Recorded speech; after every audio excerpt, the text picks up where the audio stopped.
This third Sunday of Advent, we hear two themes, one of waiting and the other of rejoicing.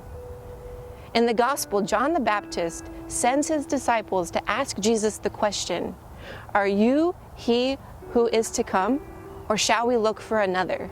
And Jesus is so good.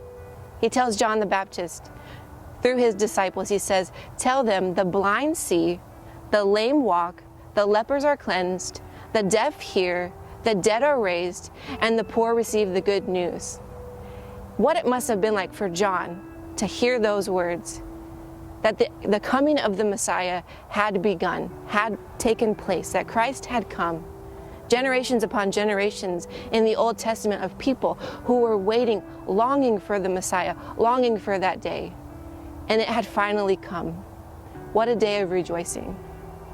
Have you ever waited for something in your life?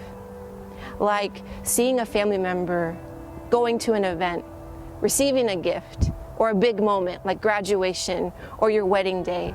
Remember all of the feelings that were accompanied with it, the moment of nervousness and excitement, and yet how much that expanded the gift that was taking place. I can still feel what it was like prior to my first vows, and I can still feel the expectation prior to my final vows. But yet in that waiting, the joy, the expectation was increased. These next 10 days of Advent, let your waiting increase the joy of Christmas. Let the waiting of the birth of Christ increase that inside of your heart and in your prayer life and in the relationships around you.